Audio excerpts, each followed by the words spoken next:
হঠাৎ যেন আওয়াজ শুনতেছেন যে রওজায়ে আতহার থেকে আওয়াজ আসে, ও মুফতি মোহাম্মদ শফি, দূরে কেন দাঁড়িয়ে সালাত পেশ করো, সামনে আসো, কাছে আসো।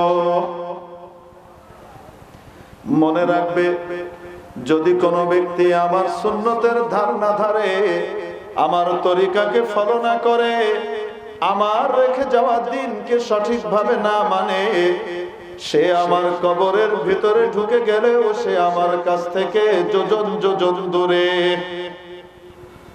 আর যে ব্যক্তি আমার সুন্নতের উপর আমল করে, মাথা থেকে পা পর্যন্ত, ভেতরে বাইরে নিজেকে আমার তরিকা আর সুন্নতের আলো দিয়ে সাজায়, এরকম ব্যক্তি যদি পৃথিবীর কোনায়ও থাকে, অপর প্রান্তেও থাকে, সে আমার অনেক নিকটে কাছাকাছি অবস্থান করে।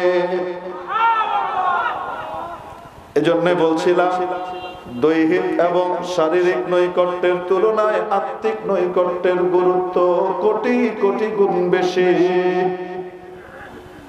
রব্বুল আলামিন আমাকে আপনাকে জানিয়ে দিলেন, ওয়া হুয়া মাআকুম আইনামা কুনতুম। ও আমার বান্দা বান্দিরা, তোমরা যেখানেই থাকো না কেন, আমি আল্লাহ তোমাদের সাথেই আছি, পাশেই আছি। কতটুকু কাছে আছে? সূরাতুল বাকারার মধ্যে মাওলা জানিয়ে দিলেন, উজিবু দাওয়াতাদ দাঈ ইযা দাআন ওয়া ইযা সাআলাকা ইবাদি আন্নী ফাইন্নী করিব।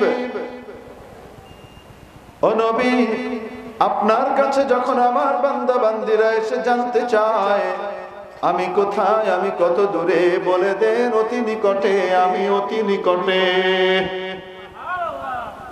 কতটুকু কাছে? উজিবু দাওয়াতাদ দাঈ ইযা দাআন।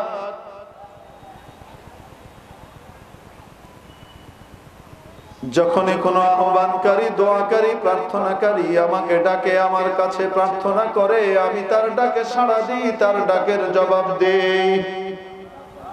এত কাছে, সে ডাকলেই আমি শুনি। বারাকাতুহু। আলহামদুলিল্লাহ, আলহামদুলিল্লাহ নাহমাদুহু ওয়া নাস্তাঈনুহু ওয়া নাস্তাগফিরুহু ওয়া নু'মিনু বিহি ওয়া নাতাওয়াক্কালু আলাইহি ওয়া নাউযু বিল্লাহি মিন শুরুরি আনফুসিনা ওয়া মিন سيئات أعمالنا من يهده الله فلا مضل له ومن يضلل فلا هادي له ونشهد أن لا إله إلا الله وحده لا شريك له ونشهد أن سيدنا وسندنا ومولانا محمدا عبده ورسوله أما بعد فأعوذ بالله من الشيطان الرجيم بسم الله الرحمن الرحيم لقد كان لكم في رسول الله أسوة حسنة لمن كان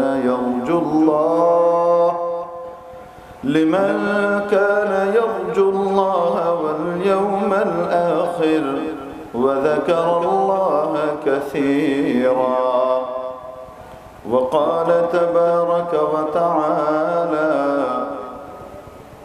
وهو معكم أينما كنتم صدق الله مولانا العظيم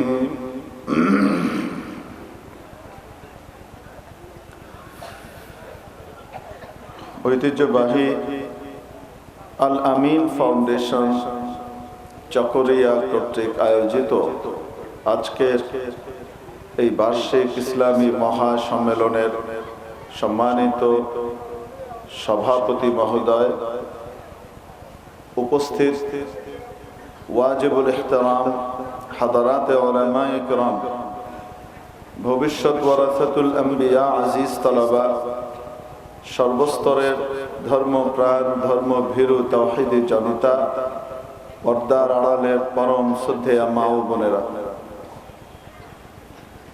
আমি আপনাদের সামনে মহাগ্রন্থ আল কুরআনুল কারীমের 21তম পারার শেষ সূরা সূরাতুল আহজাবের 21 নম্বর আয়াতখানি তেলাওয়াত করেছি। আল্লাহ তাবারক ওয়া তাআলা এই আয়াতে কি ইরশাদ করেছেন তার উপর আলোকপাত করার আগে আরেকখানি আয়াতের যে ক্ষুদ্রাংশ তেলাওয়াত করেছি তার উপর সামান্য আলোচনা ভূমিকা টেনে সেখানে চলে যাব ইনশাআল্লাহ। প্রিয় উপস্থিতি, আল্লাহ রাব্বুল আলামিন আমাদেরকে জানিয়ে দিলেন এবং বললেন, ওয়া হুয়া মাআকুম আইনামা কুনতুম, তোমরা যেখানেই থাকো না কেন আমার বান্দা বান্দিরা, তিনি অর্থাৎ আমি আল্লাহ তোমাদের সাথেই আছি। আল্লাহ তাবারক ওয়া তাআলা এই আয়াতের মাধ্যমে আমাদেরকে জানিয়ে দিলেন যে বান্দা, তুমি যদি আমার সাথে সম্পর্ক আমার হুকুম আহকাম পালন করার মাধ্যমে সুদৃঢ় করো, তাহলে আমি যেমন তোমার কাছে আছি তুমিও আমার কাছাকাছি হওয়ার সুযোগ লাভ করবে। আল্লাহ তাআলা জানালেন, তোমার সাথে আমার যে সম্পর্ক এটা শুধুমাত্র গোলাম এবং মনিবের সম্পর্ক, বাদী এবং মনিবের সম্পর্কের চেয়েও আরো উপরের সম্পর্ক, বন্ধুত্বের সম্পর্ক আমি আল্লাহ কামনা করি। বন্ধুত্বের দাবি হলো কাছাকাছি থাকা, নিকটে থাকা। বন্ধু, তুমি যদি চকরিয়া থাকো আমাকেও চকরিয়া রাখো, তুমি যদি কক্সবাজার থাকো আমাকেও কক্সবাজার রাখো, তুমি যদি চট্টগ্রাম থাকো আমাকেও চট্টগ্রাম রেখো, তুমি যদি রাজশাহী থাকো তো আমাকেও রাজশাহী রেখো, তুমি যদি কুঁড়ে ঘরে থাকো তো আমাকেও কুঁড়ে ঘরে রেখো। এই ধরনের দাবি বন্ধুত্ব এবং ভালোবাসার দাবি, ঠিক কি ঠিক না? তো আল্লাহ তাবারক ওয়া তাআলা আমাদেরকে জানালেন যে বান্দা, তোমরা যেখানেই থাকো না কেন আমি তোমাদের পাশেই আছি, সাথেই আছি। অতএব আমার হুকুম আহকাম পালনের মাধ্যমে তোমরাও আমার কাছাকাছি হওয়ার জন্য চেষ্টা করো।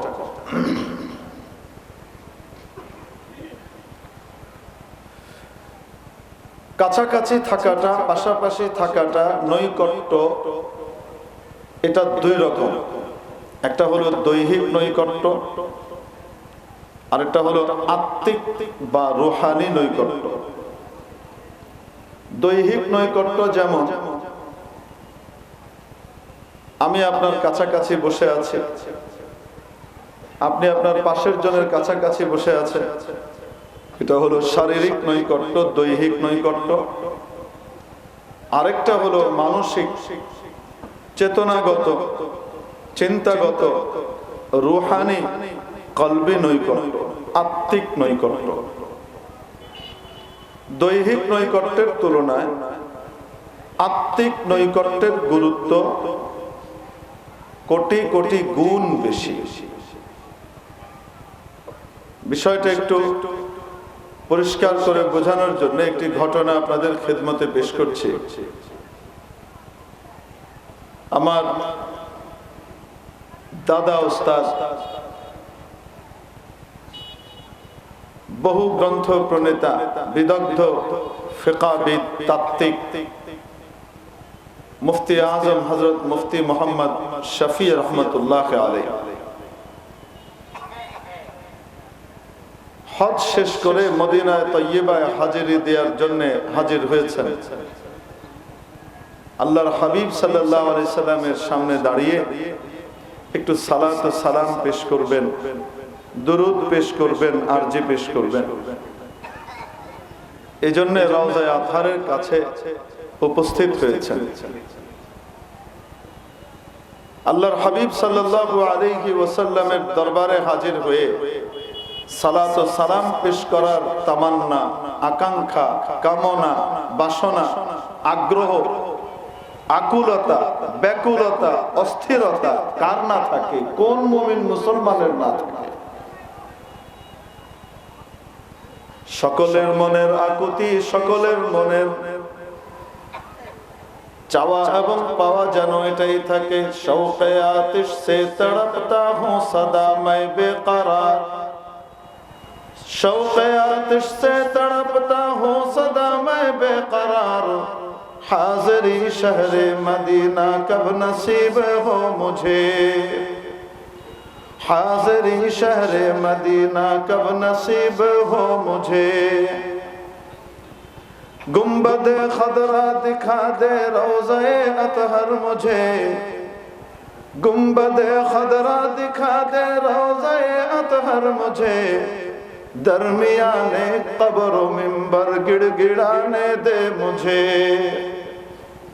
रोज़े अक़दस दिखा कर इश्क़ में दीवानवार, रोज़े अक़दस दिखा कर इश्क़ में दीवानवार, मिस्ल अबू बकर उमर उस्मान अली या रब मुझे।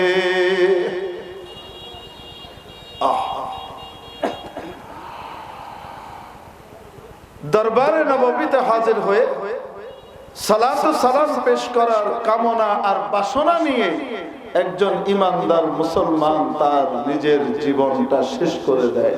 কারো কপালে জোটে, কারো তৌফিকে নসিব হয় না, না হলেও চিন্তার কারণ নাই। হযরত মুফতি মুহাম্মদ শফি রহমতুল্লাহ আলাইহি যখন গিয়েছেন এবং ওখানে দাঁড়িয়ে সালাত ও সালাম পেশ করবেন, কাছে যাওয়ার পরিবর্তে দূরে দাঁড়িয়ে জড়সড় হয়ে একদম ভয়ে সিটিয়ে গিয়েছেন, এমন ভাবে সালাত ও সালাম পেশ করছেন। দূর থেকে কাছে যাওয়ার হিম্মত হচ্ছে না।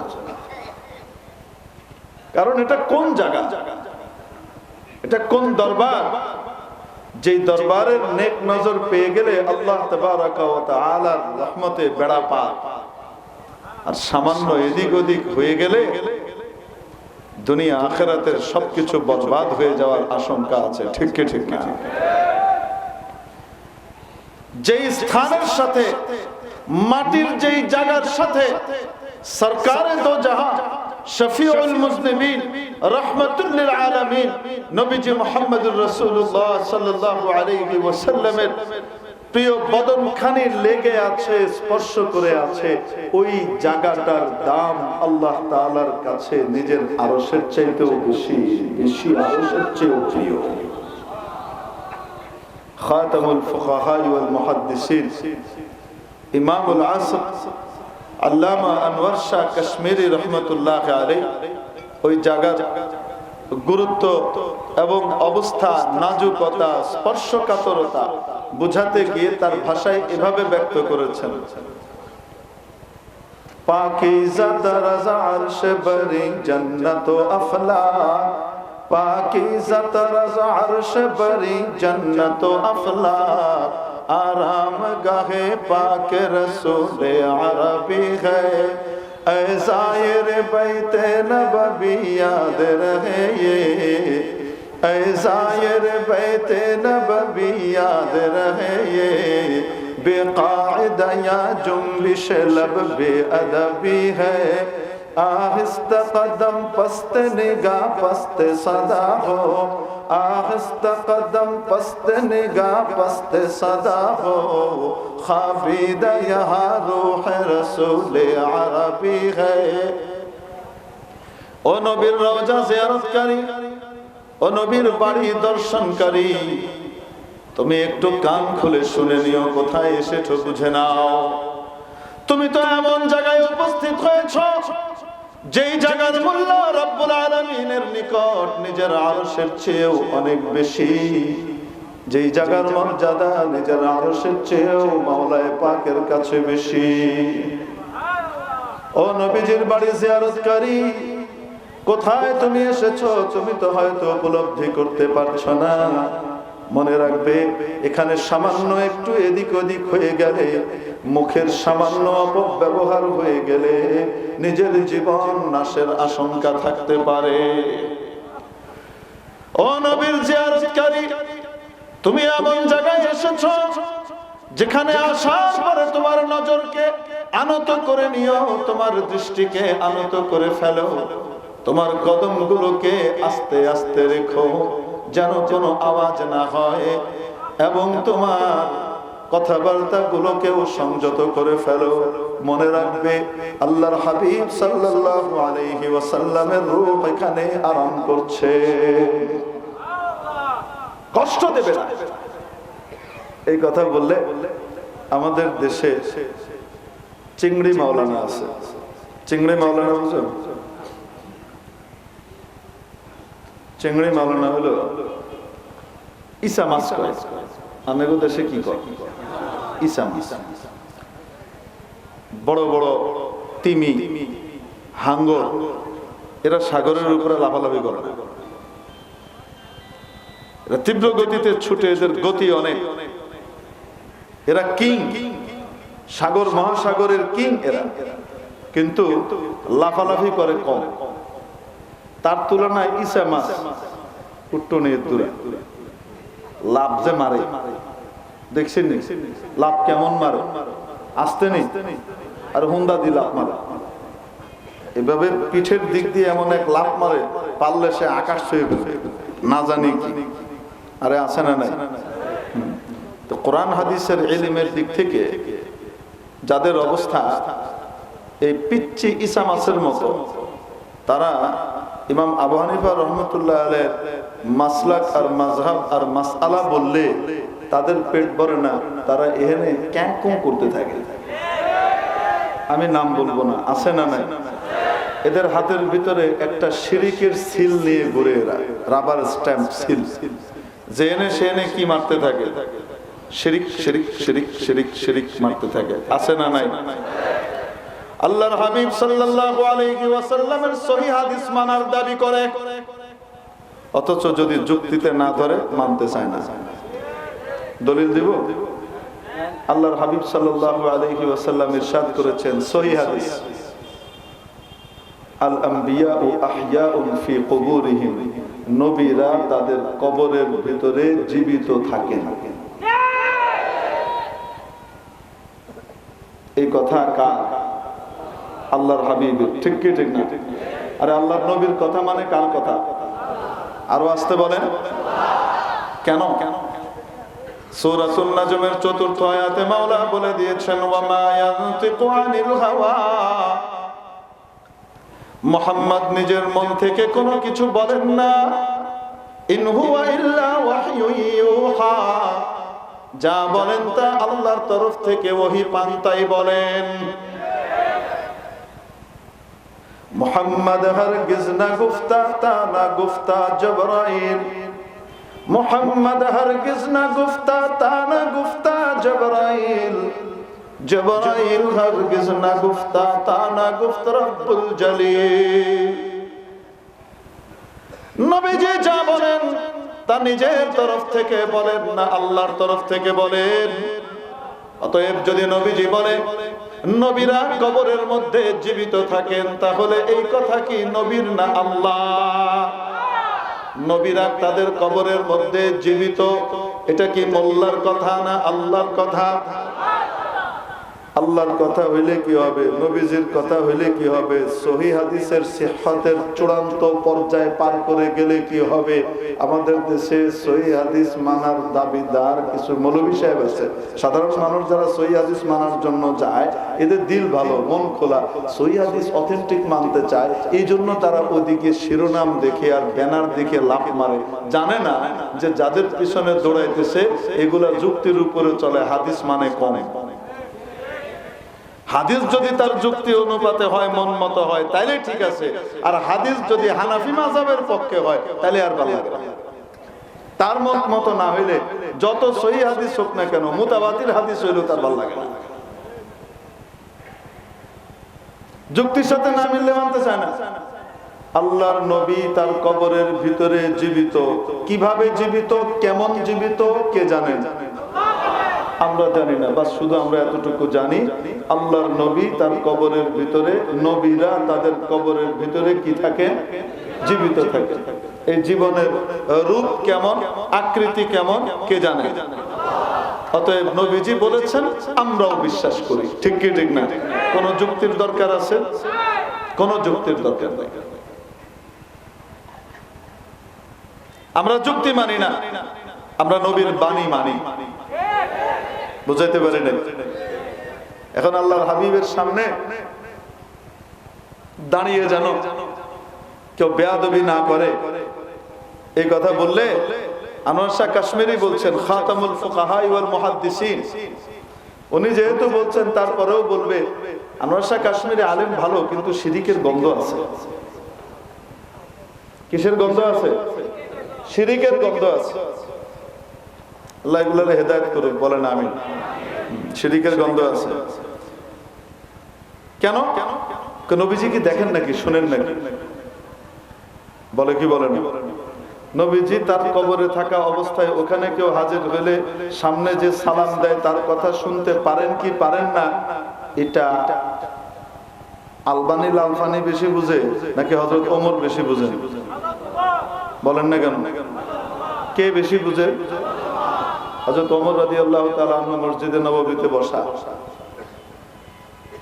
এক তাবী রওয়ায়াত করেন যে আমি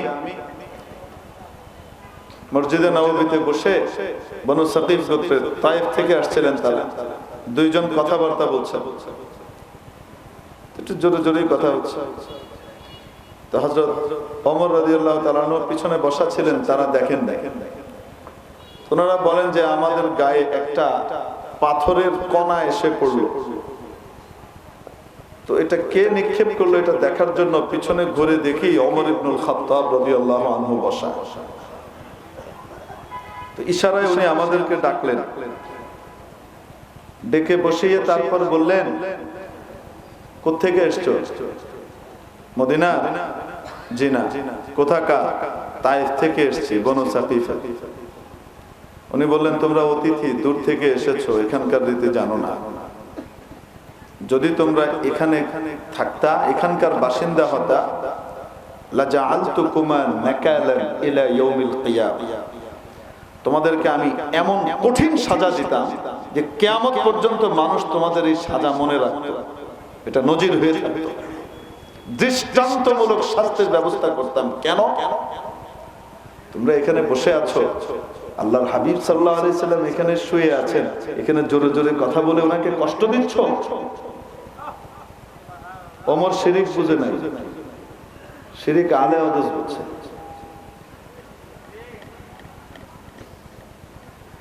প্রয়োজনের চেয়ে বেশি বুঝলে সমস্যা হয়, প্রয়োজনের চেয়ে কম বুঝলেও সমস্যা হয়। যতটুকু দরকার অতটুকু বুঝলেই লাইনে থাকে। ঠিক কি ঠিক না? তিন ভাই ছাদের উপরে হাই জাম্প দিচ্ছে। হাই জাম্প বুঝেন তো?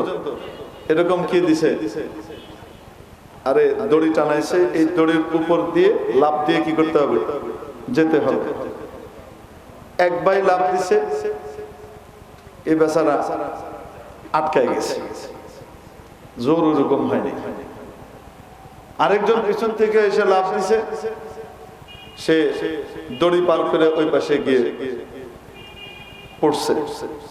আরেকজনকে আমি তোর চেয়ে বেশি যাবো, পিছন থেকে এসে দৌড়ায় এসে জোরে লাফ দিছে, ছাদ পার করে গেছে, 5 তলাতে তলায় পড়ছে। বুঝেন কি বলি?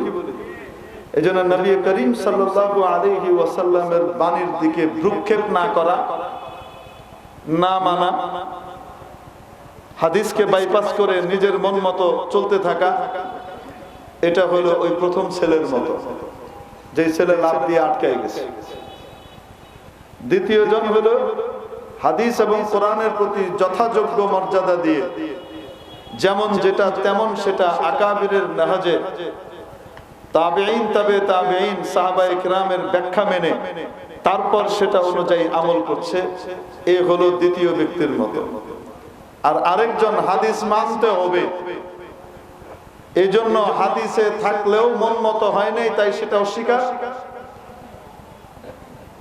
হাদিস মানার দোহাই দিয়ে সহি সহি হাদিসের কথা বলে এত জোরে লাফ মারছে, এক কেড়ে গিয়ে সাত পার করে তলায় পড়তেছে। শিরিক, একদল তো শিরিকের ভিতরে ঢুকে যাচ্ছে, আরেক দল শিরিক থেকে বাঁচছে, এবং যেটা শিরিক নয় সেটাকে শিরিক না এটাই মনে করছে। আরেক দল যেটা শিরিক না ওইটারও শিরিক মনে করছে। পার্থক্য মনে বুঝাইতে পারি না। এগুলা বললে কয় বেদাতি হুজুর। আল্লামা খালিদ সাইফুল্লাহ আইয়ুবী সাহেব গেলেন না সুলতানুল ওয়াইজিন, আমাকে বলতেছেন সেদিন আমার নাম দিছে আলে হাদিস কিচ্ছা সম্রাট। ওনার নাম দিছে কি কিচ্ছা সম্রাট। তো আমি জিজ্ঞেস করলাম কেন কিচ্ছা সম্রাট কেন নাম দিছে? আমি ঘটনা শোনাই, যে কোরআন হাদিসের ঘটনা শোনাই, গায়ে লাগে। ঘটনাগুলো সবগুলো শোনাই তো, যেগুলো এগো হুজুররা কয় না হেডিও কিন্তু গায়ে লাগে। কি করবো, আমার নাম দিছে কিচ্ছা সম্রাট। কি কর আছে, নবীদেরকেও এরকম উপাধি তার নাদান উম্মত দিয়েছে। কোরআন শরীফের ভিতরে আছে, এখন ওগুলোর দিকে যাব না। তা হযরত মুফতি মুহাম্মদ শফি রহমতুল্লাহ আলাইহি স্থানের স্পর্শকাতরতা নাজুকতা উপলব্ধি করে দূরে দাঁড়িয়ে সালাত ও সালাম পেশ করছেন, কাছে যেতে ভয় পাচ্ছেন। হঠাৎ যেন আওয়াজ শুনতেছেন যে রওজায়ে আতহার থেকে আওয়াজ আসে, ও মুফতি মুহাম্মদ শফি, দূরে কেন দাঁড়িয়ে সালাত পেশ করো, সামনে আসো, কাছে আসো। মনে রাখবে, যদি কোনো ব্যক্তি আমার সুন্নতের ধার না ধারে, আমার তরিকাকে ফলো না করে, আমার রেখে যাওয়া দিনকে সঠিকভাবে না মানে, সে আমার কবরের ভিতরে ঢুকে গেলেও সে আমার কাছ থেকে যোজন যোজন দূরে। আর যে ব্যক্তি আমার সুন্নতের উপর আমল করে, মাথা থেকে পা পর্যন্ত ভেতরে বাইরে নিজেকে আমার তরিকা আর সুন্নতের আলো দিয়ে সাজায়, এরকম ব্যক্তি যদি পৃথিবীর কোনায়ও থাকে, অপর প্রান্তেও থাকে, সে আমার অনেক নিকটে কাছাকাছি অবস্থান করে। এজন্য বলছিলাম, দৈহিক এবং শারীরিক নৈকট্যের তুলনায় আত্মিক নৈকট্যের গুরুত্ব কোটি কোটি গুণ বেশি। রব্বুল আলামিন আমাকে আপনাকে জানিয়ে দিলেন, ওয়া হুয়া মাআকুম আইনামা কুনতুম। ও আমার বান্দা বান্দিরা, তোমরা যেখানেই থাকো না কেন, আমি আল্লাহ তোমাদের সাথেই আছি, পাশেই আছি। কতটুকু কাছে আছে? সূরাতুল বাকারার মধ্যে মাওলা জানিয়ে দিলেন, উজিবু দাওয়াতাদ দাঈ ইযা দাআন ওয়া ইযা সাআলাকা ইবাদি আন্নী ফাইন্নী করিব। ও নবী, আপনার কাছে যখন আমার বান্দা বান্দিরা এসে জানতে চায় আমি কোথায়, আমি কত দূরে, বলে দেন অতি নিকটে, আমি অতি নিকটে। কতটুকু কাছে? উজিবু দাওয়াতাদ দাঈ ইযা দাআন।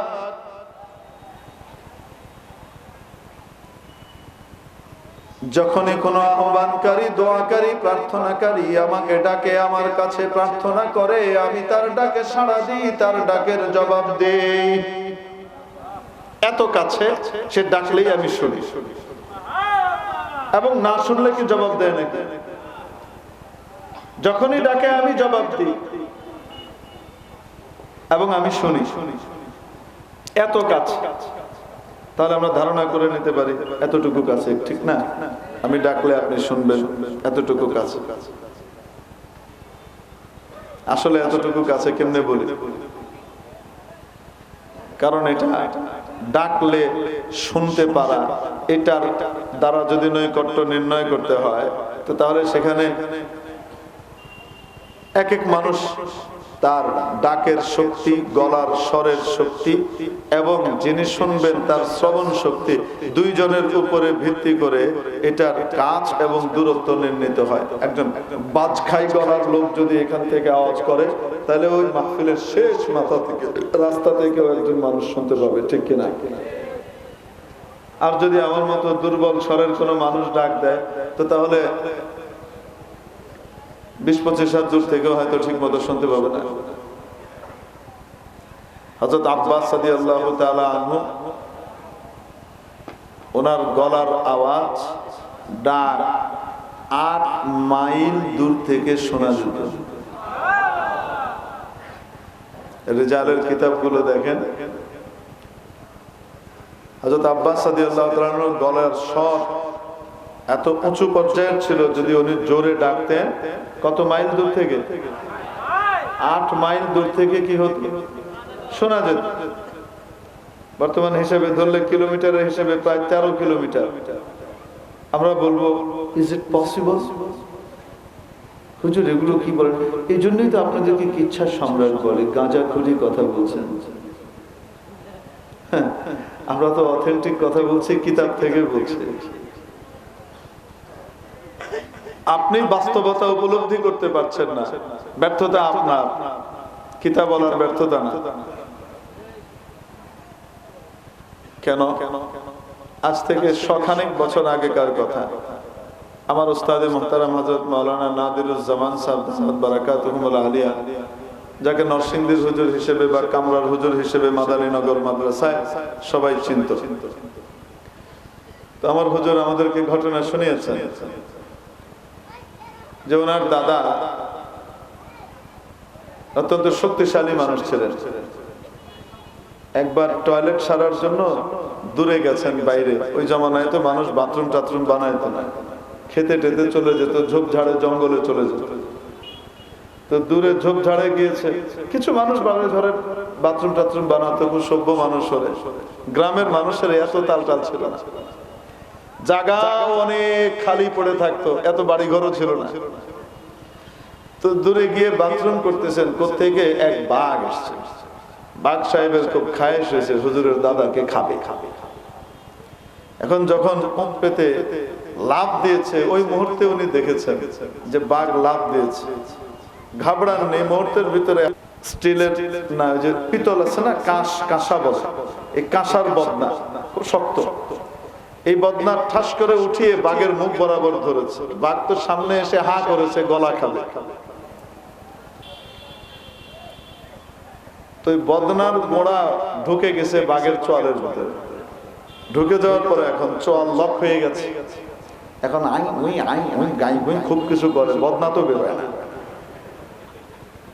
হুজুরের দাদা এই সুযোগে লাফ দিয়ে উঠে ওর উপরে চড়ে মানুষজনকে ডাকা শুরু করলেন, ধর বাঘ ধর। মানুষজন আস্তে আস্তে পিটিয়ে নিজেই একাই আদামরা করে ফেলছে। বাকিটা এসে লোকজন মেরেছে। তো ওই জায়গাতে বাঘ বধ হয়েছিল, বাঘকে বধ করা হয়েছিল, হত্যা করা হয়েছিল। এই জন্য ওই গ্রামের নামও হলো বাঘাবো। তো হুজুরের বড় চাচার নাম ছিল বোদাই। কি নাম? বোদাই। বুঝেননি আপনারা? বুঝেন না? আরে ব্যাক কলকে বোদাই বলে। আমাদের ঢাকাতে ব্যাক কলকে কি বলে? বোদাই বলে, বোদাই। তো এই কত টাইপের আজব আজব আজব সব নাম থাকে। বল্টু, নাট, স্ক্রু, ট্যাবলেট, বদনা, বালতি, কত আনকমন নাম সব বাইর করবে কয়েকদিন পরে। দেখেন বল্টু তো আছে, নাই? হ্যাঁ আছে। সল্টু, বল্টু, লালটু, 3 ভাইয়ের নাম। তো এরকম হুজুর তার চাচার কথা বলছেন, বড় চাচার কথা। তো বড় চাচাকে বাজারে পাঠানো হয়েছে, হাটে। তখনকার আমলে এরকম আশপাশে যে কোনো জায়গাতে মুদি দোকান থাকতো না যে চাইলেই দোকান থেকে জিনিস কিনে আনা যেত। হাট হইতো সপ্তাহে একদিন এখানে, আরেকদিন ওই জায়গায়, আরেকদিন অমুক গ্রামে, এরকম হাট বসতো না। দূর দূর থেকে গিয়ে মানুষ হাট থেকে বাজার করে নিয়ে আসতো। আপনারা মনে হয় এরকম হাট দেখেন নাই, দেখেছেন? মুরব্বীদেরকে জিজ্ঞেস করে নিয়ে হাটে পাঠিয়েছে। তো ওনার দাদি যান লবণ আনার কথা বলতে ভুলে গেছে, তো চলে গেছে বোধহয় বেশ আগে। ওনার দাদা যান বের হয়ে ডাক দিয়ে বলছেন, ও বুদাই নুন আনিস। বোধহয় যখন বাড়ি থেকে, বাজার থেকে বাড়িতে ফিরছে, দেখা গেল অন্যান্য সদাই পত্রের সাথে সাথে লবণটাও আছে। জিজ্ঞেস করলো, কিরে লবণ আনলি যে? আপনি যে কইলেন। আমি কইলাম তুই শুনছ? হ্যাঁ। কই আসলি? তো বাড়িতে 3 মাইলের পরে গেছি, 4 মাইলের কাছাকাছি আসলাম। বাড়ি থেকে 4 মাইল দূরে বোধহয় নুন আনিস শুনতে পেয়েছে। ওই জমানায় ফরমালিনও ছিল না, সারও ছিল না, 2 নম্বরই ছিল না। মানুষ যা খাইতো খাঁটি খাইতো। বড় বিষয় হলো গুনাহও এত বেশি ছিল না, ইন্টারনেটের অপব্যবহারও ছিল না, এত গুনাহ মানুষ কল্পনাই করতে পারত না। আল্লাহ তাআলার নিয়ামত ছিল, শোনার শক্তিও বেশি ছিল মানুষের, গলার আওয়াজও বেশি ছিল। আল্লাহু আকবার কবীরা। তো 100 বছর আগেকার মানুষের আওয়াজ যদি 3 মাইল 4 মাইল দূর থেকে শোনা যায়, 1400 বছর আগেকার নবীর বংশের মানুষ, পৃথিবীর সবচেয়ে উন্নত প্রজাতির তাগড়া মানুষ হযরত আব্বাস রাদিয়াল্লাহু তাআলা আনহুর শক্তি সামর্থ্য আওয়াজ, গলার স্বর 8 মাইল দূর থেকে শোনা যাবে, এটা কি অসম্ভব? তাহলে এটা দিয়েও বোঝা যায় না আল্লাহ তাআলা আসলে কতটুকু কাছে, কতটুকু দূরে। এজন্য মাওলায়ে কারীম অন্য আয়াতে এটার ব্যাখ্যা করে দিলেন, ওয়া নাহনু আকরাবু ইলাইহি মিন হাবলিল ওয়ারিদ। বান্দা তার হাবলুল ওয়ারিদের যতটুকু কাছে, আমি আল্লাহ তার চেয়েও বেশি কাছে। বান্দার হাবলুল ওয়ারিদ তার যতটুকু নিকটে, আমি আল্লাহ তার চেয়েও বেশি নিকটে।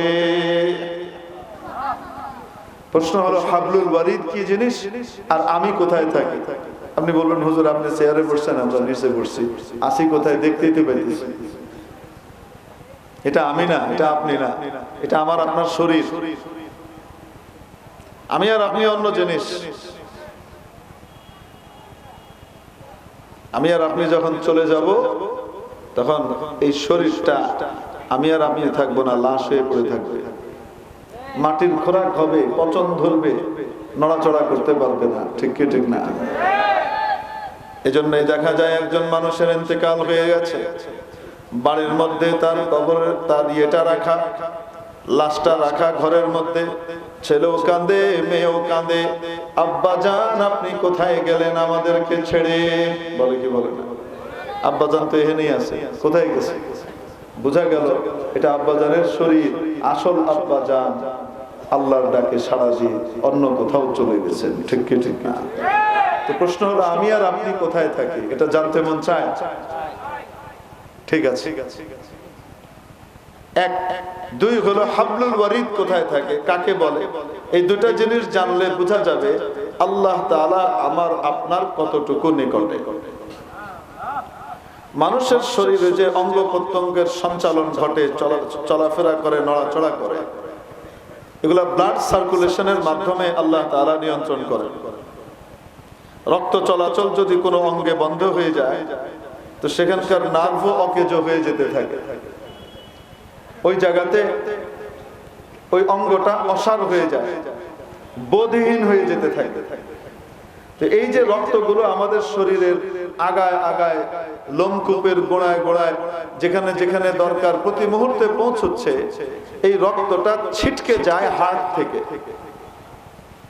হার্টের ভেতরে কিছু মোটা মোটা রগ আছে, এগুলো দিয়ে রক্তগুলো ছিটকে যায়, শরীরের শেষ মাথা পর্যন্ত যায়, আবার আরেকটা রাস্তা দিয়ে ঘুরে কয়েক দফায় পিউরিফাই হয়ে তারপরে সেটা চলে আসে কোথায়? আবার হার্টে।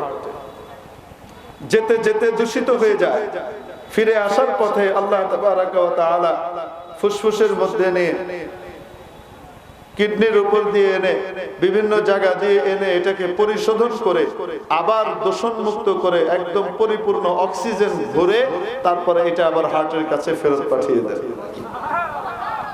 যে রাস্তাগুলো দিয়ে যায়, যে রগগুলো দিয়ে যায়, সেগুলোকে মেডিকেল সায়েন্সের ভাষায় বলে আর্টারি। আর যে রগগুলো দিয়ে ফিরে আসে সেই রগগুলোকে মেডিকেল সায়েন্সের ভাষায় বলে ভেইন। আসার পরে একটা প্রশ্ন আসে, আপনি বলবেন যে রক্ত ফিরে আসলো, হার্ট আবার পাম্প করলো, আবার রক্ত ছিটিয়ে দিল, রক্ত আবার চলে গেল। হার্ট তো একটা গোশতের এবং রগের টুকরা, একটা গোশতের টুকরা কিভাবে নিজে নড়াচড়া করে? এই প্রশ্ন আছে কি আসে না? কিভাবে এটা রক্তটাকে ছিটায়? মেডিকেল সায়েন্স বলে হার্টের ভেতরে উপর দিকে একটা জায়গা আছে, যে জায়গাটাকে বলে AV node, atrial ventricular node.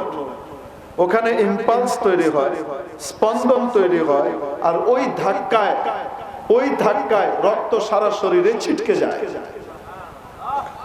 আবার সেই একই প্রশ্ন, এভি নোডের ভিতরে স্পন্দন আর ইম্পালস কিভাবে তৈরি হয়? মেডিকেল সায়েন্স বলে তার একটু নিচে আরেকটা জায়গা আছে যেটাকে এসএ নোড বলে, সাইনোঅ্যাট্রিয়াল নোড। ওই জায়গাতে প্রথম স্পন্দন তৈরি হয়, ওইটার ধাক্কায় এভি নোডের ভিতরে স্পন্দন হয় এবং তার মাধ্যমে রক্ত ছিটকায়। আবার সেই একই প্রশ্ন যে এসএ নোডের ভিতরে স্পন্দন আর ইম্পালস সর্বপ্রথম কিভাবে তৈরি হয়? মেডিকেল সায়েন্স বলে যে হার্টের ভেতরে সূক্ষ্ম ছোট ছোট কিছু রগ আছে যেগুলো সাধারণ চোখে দেখা যায় না। ওগুলোর ভেতর দিয়ে 3 অণু সোডিয়াম ঢুকে অপর দিক থেকে 2 অণু পটাশিয়াম হয়ে বের হয়, এর মাধ্যমে তার মধ্যে ইম্পালস তৈরি হয়। আবার সেই একই কথা যে সোডিয়াম আর পটাশিয়াম এগুলো তো কোনো প্রাণী না, এগুলো স্বয়ংক্রিয়ভাবে কিভাবে যায় আর ঢুকে? মেডিকেল সায়েন্স বলে উই ডোন্ট নো, আমরা জানি না। এক কথায় এসএ নোড, সাইনোঅ্যাট্রিয়াল নোডের মধ্যে কিভাবে ইম্পালস তৈরি হয়, স্পন্দন তৈরি হয়, কিভাবে হরকত তৈরি হয়, এটা মেডিকেল সায়েন্স তার বিজ্ঞানের উৎকর্ষের চূড়ান্ত জায়গায় এসে বলছে জানি না। সেই জায়গাতে কোরআনে কারীম ১৫০০ বছর আগে তার কথা জানিয়ে দিয়েছে। ওয়ায়াসআলুনাকা আনির রূহ কুলির রূহু মিন আমরি রাব্বি। ও নবী, ওরা আপনার কাছে জানতে চায় রূহ সম্পর্কে, বলে দেন রূহ হলো আমার রবের একটি আদেশ।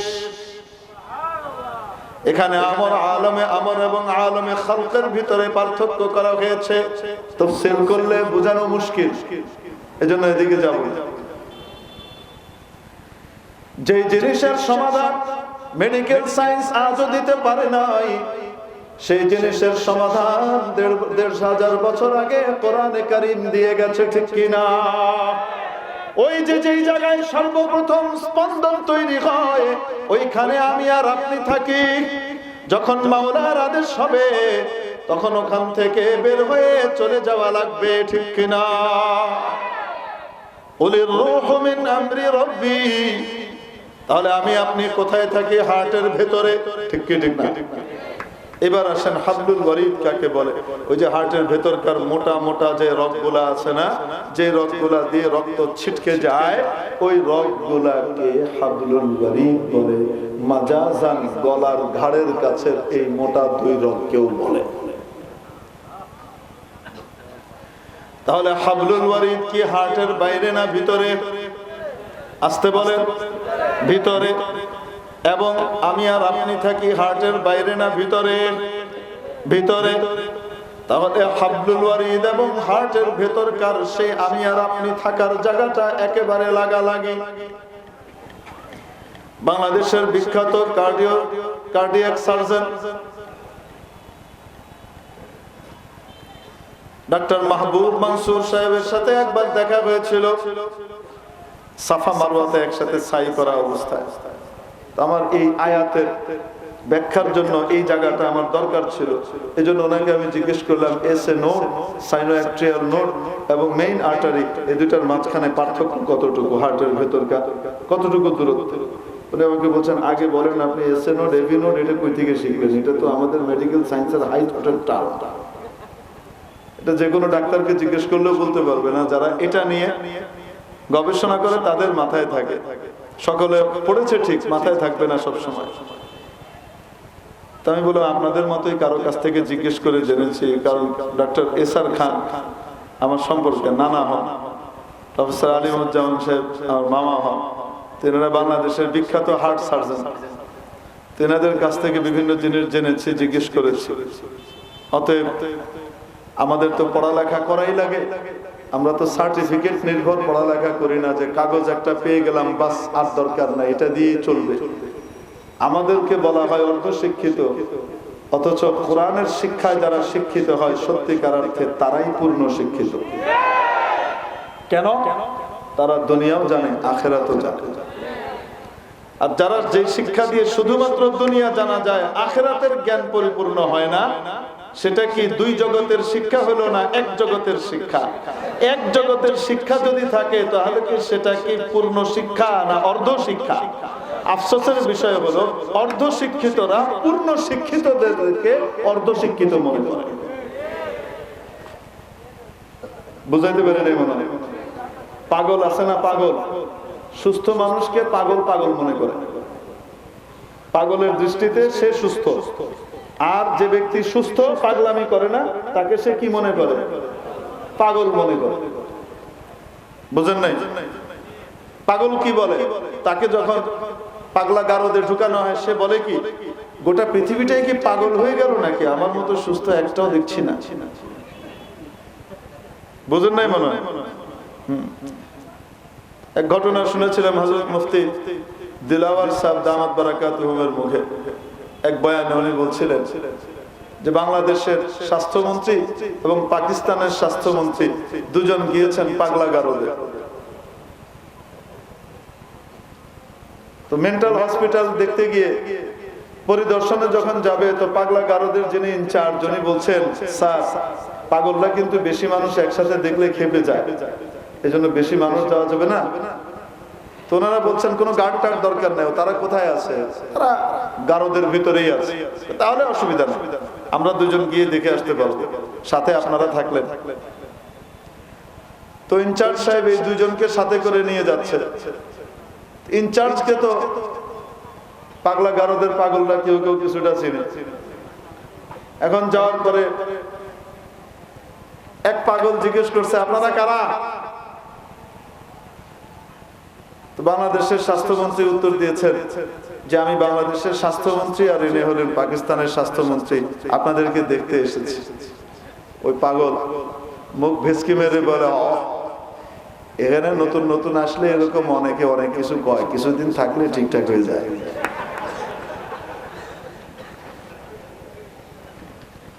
এজন্য পাগলরা সুস্থদেরকে কি মনে করে?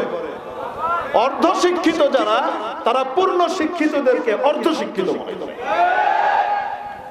কেউ যদি দেখবেন ইঞ্জিনিয়ার ডাক্তার হইলে আলেম ওলামাকে অর্ধ শিক্ষিত মনে করে না। আমার বাপও তো ইঞ্জিনিয়ার, আমার শ্বশুরও ইঞ্জিনিয়ার। এখানে আপনারা অনেক পেশাজীবী আছেন, কেউ ইঞ্জিনিয়ার, কেউ ডাক্তার, কেউ ব্যবসায়ী, কেউ প্রফেসর, কেউ মাস্টার, বড় বড় পদবীর মানুষ আছে। তারা কি আলেম ওলামাকে দেখলে অর্ধশিক্ষিত মনে করে না? দেখবেন যদি কেউ বড় ডিগ্রিধারী হয়ে আলেম ওলামাকে অর্ধশিক্ষিত মনে করে আর বলে, তাহলে বুঝতে হবে আসলে ওই হলো অর্ধশিক্ষিত, তার আখিরাতের জ্ঞান নাই, শুধু দুনিয়াটা লইয়া ফাল পারে, অস্থায়ীটা লইয়া লাফায়, স্থায়ীটার খবর নাই। ও তো আসলে হাফ শিক্ষিত। কারণ আখিরাত আর দুনিয়ার জীবনের যদি তুলনা করা হয়, আখিরাত আর দুনিয়ার জীবনের তুলনা করলে বলেন তো দেখি, স্থায়িত্ব আর মেয়াদের দিক থেকে আখিরাতের জীবনের শুরু আছে, শেষ নাই। দুনিয়ার জীবনের শেষ কখন হবে পাওয়া যায় না, যে কোনো সময়। ঠিক কি ঠিক না? তাহলে তুলনায় অর্ধেক অর্ধেক করা যায়। আল্লাহ আমাদেরকে বোঝার তৌফিক দান করেন। তাহলে কোরআনে কারীম এর ইলম যাদের কাছে থাকে তারা কি অর্ধ শিক্ষিত না পূর্ণ শিক্ষিত? আরো আসতে অর্ধ শিক্ষিত। যে অর্ধ শিক্ষিত তার দলিল সে নিজেই দিয়ে দেয়। তোমার তো তোমার আব্বায় পিটায় পিটায় পাঠাইছে মাদ্রাসায়, পিটায় পিটায় গিয়া তুমি পড়ছো, আর আমি তো একা একাই বাড়ির ভিতরে নিজে নিজে বয়ে বয়ে আলিফ বাতাসা পড়ছি, তুমি আবার আমার চেয়ে বড় মুসলমান করতে হতো। বোকা মানুষ, আল্লাহ তাআলা বুদ্ধি দান করেন, বলেন আমিন। লোক ভালো, মাথা ওই সময় কি জানি হয়েছে, বুঝতে পারি। মেরে মুহতারাম দোস্ত আজিজ ও বুজুর্গ, বলছিলাম, উনি বললেন হুজুর এই দুইটার মাঝখানে কোনো পার্থক্যই নাই, একদম লাগালাগি। এই মাসালা শিখছি কোথায়? সাফা মারোয়ায় সাই করতে করতে, একদম লাগালাগি। এবং আমরা আলেম ওলামারা যারা আখিরাত সম্পর্কে পারদর্শী, এই সমস্ত ব্যক্তিরা কোনো সময় নিজেদেরকে দুনিয়ার বিষয়ে পূর্ণ জ্ঞানী মনে করতে যায় না, বরং তারা জানেন যে যে বিষয়ে জ্ঞানী তার কাছ থেকে সেই বিষয় তারা জানার চেষ্টা করেন। ঠিক কি ঠিক না? কিন্তু কিছু বেকুব আছে যারা আখিরাত সম্পর্কে কিছুই জানে না, কিন্তু মনে করে না জানি কত কিছু জানি। আমি কি কম জানি নাকি? আপনি কি হয়েছে? আপনি ইঞ্জিনিয়ার হয়েছেন, আপনি ইঞ্জিনিয়ার হয়েছে, আপনি আমার চেয়ে বেশি কি জানছেন? আমি ঘরের ভিতরে বই, আপনি তো ইঞ্জিনিয়ার হয়েছেন পিঠা খায় খায়, আর আমি ঘরের ভিতরে বই বই এবিসিডি একদম XYZ পর্যন্ত পড়ে ফেলছি। আপনি জানেন কিছু? আপনি আর আমি কি? এই যে জানে না, এটাও কি জানে না, কেন জানে না যে এটাও কি করে না। দরজালে মুরাক্কাব আবাদুদ্দার বেমানা, আকাশ কে নাদানাদ ওয়া নাদানাদ কে নাদানাদ, দরজালে মুরাক্কাব আবাদুদ্দার বেমানা, আকাশ কে নাদানাদ আকাশ কে বেদানাদ ওয়া বেদানাদ কে বেদানাদ, आकाश के बेदानद व बेदानद के बेदानद, खर लंगे रहम बमंजिले खुद बेरसाना, आकाश के बेदानद व बेदानद के नदानद, ऊ मर्तबाए ख़ैश बाफला के रसाना। যে ব্যক্তি জানে, অনেক জানা সত্ত্বেও মনে করে আমি আসলে এখনো সবকিছু জানি না, এই ব্যক্তির মর্যাদা আকাশচুম্বী হয়ে যায়। আর যে বেটা জানে না, সেই মনে করে আমি সব জানি, তার আসল অবস্থা হলো সে যে জানে না এটাও জানে না। ঠিক কিনা? এ যে জানে না এটাও জানে না, এজন্য আলিফ বাতাসা জিমহা খান, এই জন্যই মাথার ছাদের মালটাল সব গেছে গা, চুলমুল কিছু নাই, বেশি বোঝার কারণে চুলমুল কিছু নাই। বেকুব যে নিজের বেকুবি প্রকাশ করে দেয়, বুঝে না। আপনারা দেখবেন কোন ব্যক্তি যারা নাকি আলেম ওলামাকে দাওয়াত করে, খাওয়ায়, হুজুরকে সম্মান করে, আছে না অনেকে বাড়িতে দাওয়াত করে খাওয়ায়, এবং এটা মনে করে যে এটা আমার জন্য সৌভাগ্যের প্রতীক যে আমি একজন আল্লাহওয়ালাকে ঘরে এনে খানা খাইয়েছি। ঠিক কি ঠিক না? একজন বরকতময় মানুষকে আমি এনেছি, কারণ কোরআন আর হাদিসের উপরে যারা আমল করে আল্লাহ তাআলা তাদের ভিতরে বরকত দান করেন। মুবারক মানুষ, বরকতময় মানুষ যেখানে যায় সেই জায়গাও বরকতময় হয়, সেখান থেকেও আযাব গজব দূর হয়, আল্লাহর রহমত আসে। কোথায় আছে? কোরআনে কারিমে আছে, সূরা মারইয়ামে আছে। দেখে নেন, হযরত ঈসা আলাইহিস সালাম বলেন, ওয়াজআলানি মুবারাকান আইনামা কুনত আতানিয়াল কিতাবা ওয়াজআলানি নাবিয়্যা। আল্লাহ তাআলা আমাকে কিতাব দিয়েছেন এবং আমাকে নবী বানিয়েছেন এবং আমাকে বরকতময় বানিয়েছেন, আমি যেখানেই যাব সেখানেই বরকত হবে। ইনজিলের চাইতে কোরআনের দাম অনেক বেশি, কোরআনওয়ালা যেখানে যায় সেখানেও বরকত হয়। ঠিক কিনা? এজন্য যে ব্যক্তি বাড়িতে এনে দাওয়াত খাওয়ায় আর মনে করে আমার বাড়িতে কিছু আল্লাহর রহমত বরকত আসবে, এরকম অনেক লোক খাওয়ায় কি খাওয়ায় না? এই যে খাওয়ায়, অনেকের কিন্তু গায়ে লাগে, খালি হুজুরে খাওয়ায়, আমারে খাওয়ায় না। গায়ে আছে না নাই? তো কি কয় জানেননি? বলে হুজুরে খালি দাওয়াত খেয়ে বেড়ায়, আপনারা তো খালি দাওয়াত খান। আরে বলে কি বলে না? যে বেটা কয় সে বেটা কিন্তু নিজের পরিচয় দিয়ে দিছে। যে খাওয়ায় সে কোনোদিন বলে না, খোঁটা দেয় না যে হুজুরা দাওয়াত খায়। যে কয় বুঝতে হবে এই হোড়া মোবাইলার জীবনে কোনোদিন হুজুর খাওয়ানোর তৌফিক হয় নাই। ঠিক কি ঠিক না? যে বেটা মাদ্রাসায় চামড়া দেয়, যে ব্যক্তি তার যাকাতের অংশ, দানের অংশ গরিব ছাত্রদের জন্য, আল্লাহর দ্বীন যারা শিখছে তাদের জন্য ব্যয় করে, সে কোনোদিন খোঁটা দিয়ে বলে না আমাদের যাকাত ফিতরার টাকাই তো আপনারা চলেন, ঠিক কি ঠিক না? যে বেটা কয় বুঝতে হবে এই পুরা কপাইল্লার টাকা মাদ্রাসায় লাগে নাই, বিড়ি ঘুরের পিছনে লাগছে, ঘুষখোর আর গাঞ্জুট্টির পিছনে লাগছে। আমাদের টাকায় চলে টেবিল বসিয়ে রাস্তার পাশে চাঁদা দিন দান করেন এবং সেখানে চামড়ার দান নিয়ে তারপরে তারা চলছে। আরে কি পড়ছে তারা, কি জানে আমরা কি বানাচ্ছি?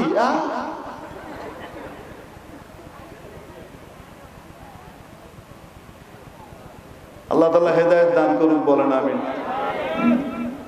মনে হয় বড় কোনো অন্যায় করছে, বুঝছেন? এই অন্যায় করার কারণে সরকারের কাছে ধরা পড়বে কিছুদিনের ভিতরে তদন্তে।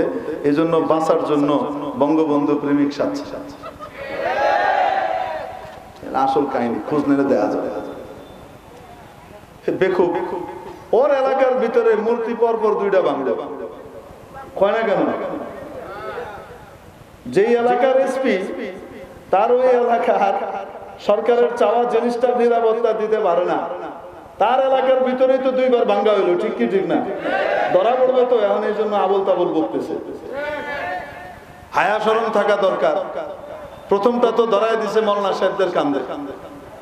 মৌলানা সাহেবরা করছে এটা, বলেন না কেন? মৌলানা সাহেবরা করছে। কি কইতাম আপনাদেরকে, এক ছাগলে ঘাস খাইতেছে এক জায়গায়, আরেক বান্দরের খায় শুয়েছে, বান্দর দই খাবে। এখন দেখে এক লোক মাথায় দই নিয়ে যায়, তো দইওয়ালার পিছন পিছন এই বান্দর যায়। কই যায়?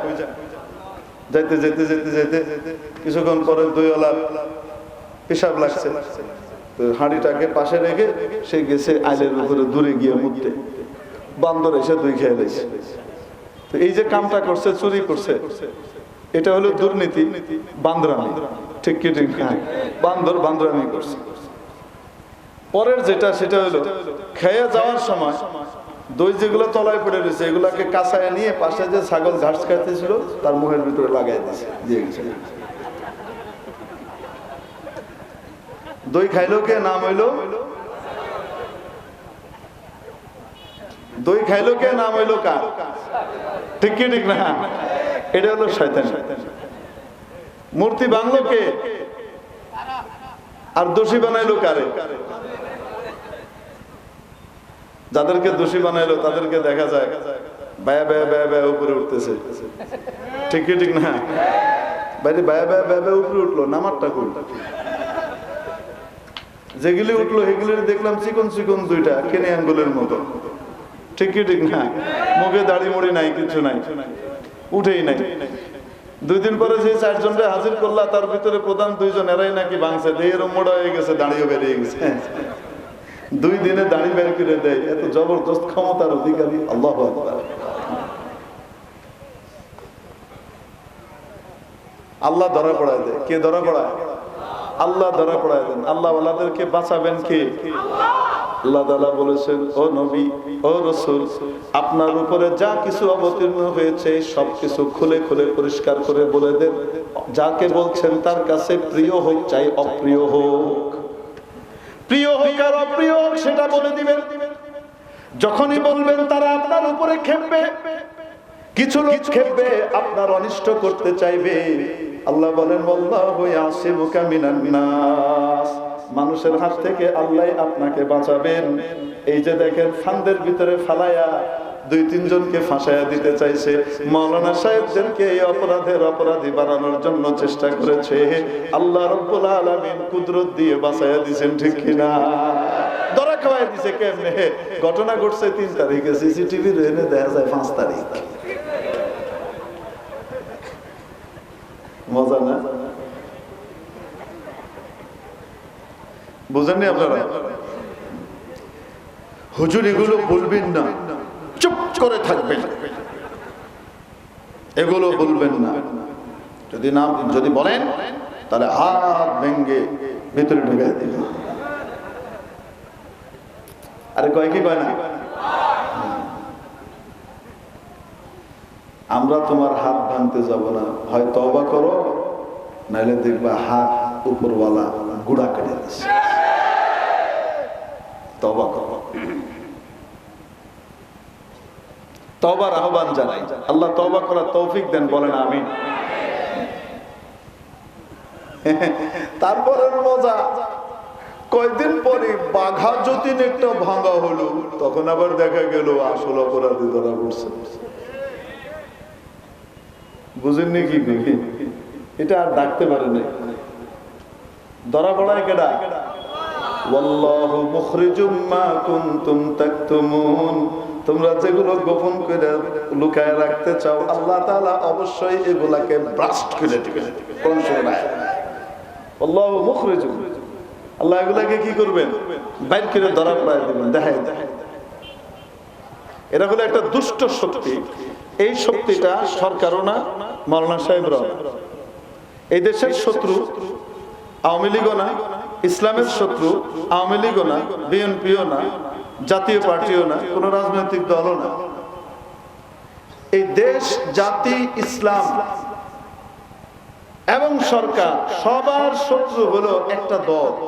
এদেরকে আপনাদের চিনে নেওয়া উচিত। এরা সেই দল যারা বঙ্গবন্ধুকে 4টা বছর শান্তিতে রাজত্ব করতে দেয় নাই, জালুক জালুক জালুক জালুক করে গোটা দেশে আগুন জ্বালাই দিয়েছিল।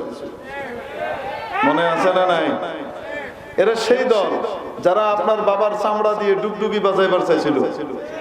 এরা সেই দল যারা নাকি আপনার বাবার ইন্তেকালের পরে ট্যাঙ্কের উপরে উঠে লাফালাফি দাপাদাপি করছিল। মনে নাই? মনে হয় এই সোরার দল এখন পিঠ বাঁচানোর জন্য একটা এদিকে ঢুকছে, একটা এদিকে ঢুকছে, কোনোটা কোনো জায়গা না পায় পিছে চুপ করে বয়ে রয়েছে।